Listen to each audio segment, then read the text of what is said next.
इसमें रहेंगे, सुदेश महतो इसमें रहेंगे, यानी कि जो एनडीए के वो घटक दल जिनके सांसद एक और ये तस्वीर आ गई यतेंद्र, एक सेकंड आपको रोक रही हूँ। द्रौपदी मुर्मू की तरफ से, महामहिम राष्ट्रपति की तरफ से कुछ देर पहले ये ट्वीट किया गया, प्रधानमंत्री नरेंद्र मोदी आज राष्ट्रपति द्रौपदी मुर्मू से राष्ट्रपति भवन में मुलाकात करने के लिए पहुंचे। उन्होंने अपना इस्तीफा सौंपा है, बाकी जो मंत्रिमंडल है उनका इस्तीफा भी सौंप दिया है और राष्ट्रपति द्रौपदी मुर्मू ने उस इस्तीफे को एक्सेप्ट भी कर लिया है और उनसे ये रिक्वेस्ट की, जैसा यतेंद्र अभी बता रहे थे, कि आप कार्यकारी प्रधानमंत्री बने रहें। इनफैक्ट उन्होंने ये लिखा है कि आप अभी ऑफिस में कार्यकारी प्रधानमंत्री के तौर पर काम करते रहिए जब तक नई सरकार का गठन नहीं हो जाता है।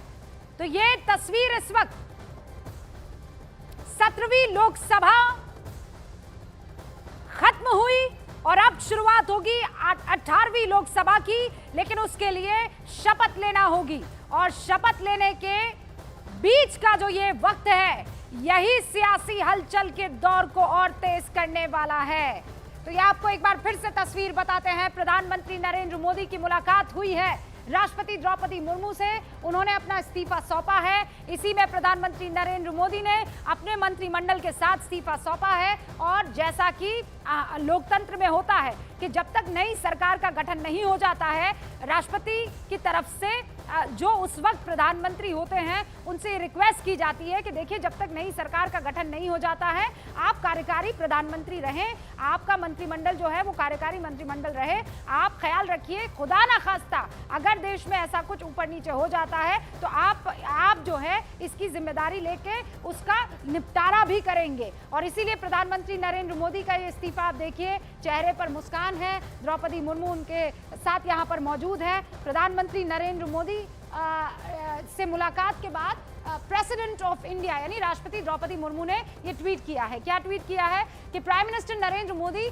Called on President Draupadi Murmu at Rashtrapati Bhavan. The Prime Minister tendered his resignation along with the Union Council of Ministers. यानी प्रधानमंत्री नरेंद्र मोदी राष्ट्रपति द्रौपदी मुर्मू से मिलने के लिए राष्ट्रपति भवन पहुंचे और वहां उन्होंने अपने सहित बाकी जो मंत्रिमंडल के सदस्य हैं उनका इस्तीफा सौंपा और प्रेसिडेंट ने उस इस्तीफे को एक्सेप्ट करते हुए उनसे ये आग्रह किया है, requested the prime minister and the union council of ministers to continue in office till the new government is form.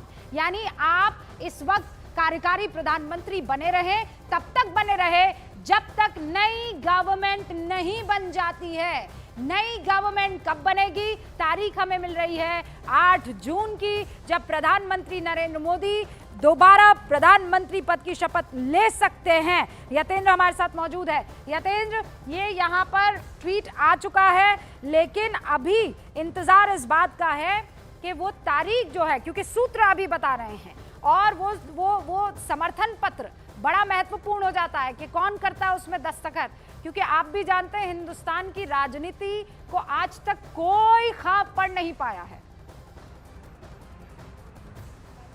बिल्कुल रूबिका, और सारा खेल इसी बात का है और इंतजार भी इसी पल के लिए हो रहा है कि कहीं खेला ना हो जाए। ऐसे में मोदी सरकार भी कोई मौका नहीं देना चाहती अपोजिशन को कि वो किसी भी तरह का खेला कर पाए। इसी वजह से बैक टू बैक सारे कार्यक्रम रख दिए गए हैं। 4 बजे एनडीए घटक दल की बैठक होगी और सभी की निगाह उसी पर है कि कहीं कुछ अलग ना घट जाए। इसी वजह से 4 बजे कौन कौन वहाँ पर पहुँचता है। हालांकि सभी तरफ से जो भी एनडीए के घटक दल हैं उनकी तरफ से विश्वास जरूर दिया गया है, ट्वीट किए गए हैं, बयान आया कि वो एनडीए की मीटिंग में भाग लेने जा रहे हैं और भाग लेने आ जाएंगे तो तस्वीर साफ हो जाएगी कि जो सच में 8 जून तक का जो कार्यक्रम है शपथ ग्रहण का वो सही तरीके से संपन्न हो पाएगा। लेकिन सबसे बड़ी बात होगी कि समर्थन पत्र की बात तो वो आज 4 बजे क्लियर हो जाएगा। जब पहुंचेंगे मीटिंग शुरू होगी तो उसके आधे से मतलब 30 से 40 मिनट के अंदर सारी तस्वीर साफ हो जाएगी कि क्या सभी ने समर्थन पत्र दे दिया या अगर कहीं कोई मामला बिगड़ रहा है, कहीं कोई दल अपनी अलग से कोई डिमांड रख रहा है तो कहीं उस पर मामला कहीं अटक तो नहीं रहा। तो सारी चीज़ें थोड़ा इंतजार और है। जब एनडीए घटक दल की बैठक शुरू होगी उस समय तक वेट करना पड़ेगा। इंटरेस्टिंग चीज ये हो सकती है यतेंद्र, आपके सूत्र क्या बता रहे हैं? ये जो जिसे कहते हैं ना पॉलिटिकल चिड़िया जो है वो जहां जहां घूम कर आई होगी आपको कुछ ना कुछ तो खबर लेकर आई होगी। क्या ये कुनबा इंटैक्ट रखने के ऊपर ही कामकाज चल रहा है तमाम रणनीतिकारों का बीजेपी के, या फिर इसे बढ़ाने की कवायद या बढ़ाने के फॉर्मूले पर भी विचार हो रहा है? क्योंकि दोनों ही पार्टियों के इतिहास को अगर देखें यतेंद्र, अगर आप उनके राज्य को छोड़ दें तो केंद्र में ये हमेशा लॉयलिस्ट रहे हैं।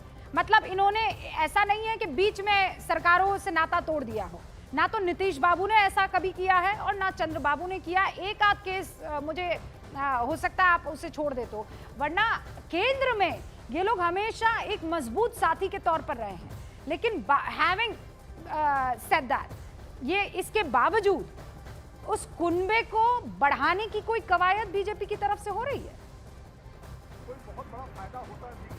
देखिए रूबिका, राजनीति में कब क्या हो जाए बड़ा कहना बड़ा मुश्किल होता है। लेकिन जहाँ तक जेडीयू की बात है और टीडीपी की बात है तो लंबे समय तक वो एनडीए के सहयोगी दल रहे हैं और एनडीए में लंबे समय तक उन्होंने काम किया। चाहे वाजपेयी सरकार की बात करें, चाहे मोदी सरकार के भी समय में एक संपर्क जरूर बना रहा है। हालांकि इस चुनाव से पहले सभी एक साथ फिर से वापस आए, बीच में गड़बड़ हुआ था पहले कार्यकाल के दौरान, जो सारी चीज़ें निकलकर सामने आई उन सबको बुलाकर एक बार 2024 में सामने आए। लेकिन जो आप पूछ रही हैं कि क्या कुनबा बढ़ाने की कोशिश है, तो ज़रूर सूत्रों का दावा यही है कि कोई भी राजनीतिक दल जब सरकार बनाने जा रहा है तो जो मौजूदा जो सहयोगी होते हैं केवल उनके ऊपर डिपेंड नहीं करता, वो आगे की भविष्य की घटनाओं के मद्देनजर भी काम करता है। और मोदी सरकार तो इस मामले में माहिर मानी जाती है। ऐसा तो नहीं है कि इंडिया ब्लॉक की तरफ से यहाँ के दो घटक दलों पर नजर हो और वहाँ बीजेपी की तरफ से इंडिया ब्लॉक के कुछ घटक दलों पर नजर हो।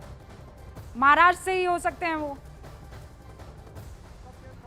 देखिए रूबिका, मैं वही बता रहा हूँ, जहाँ तक बात घटक दलों की है तो अमित शाह उस पर लग चुके हैं, क्योंकि केवल इसी आंकड़े के भरोसे रह जाए ये कहना बड़ा मुश्किल होगा। क्योंकि वो आगे भी सरकार स्थिर तौर पर रहे, 5 साल काम करे, मजबूती के साथ काम करे। क्योंकि प्रधानमंत्री मोदी का भाषण आपने कल सुना कि वो कड़े फैसले लेने के लिए तैयार हैं, यानी कि वो अपने सहयोगी दलों का जितना प्रेशर होगा उतना ही मानेंगे। जो देश हित में कड़े फैसले होंगे वो अपनी आदत, अपनी नेचर के हिसाब से आगे ले सकते हैं। तो ऐसे में कुछ और दलों का समर्थन जरूरी होगा जिससे सरकार संकट में ना फंसे।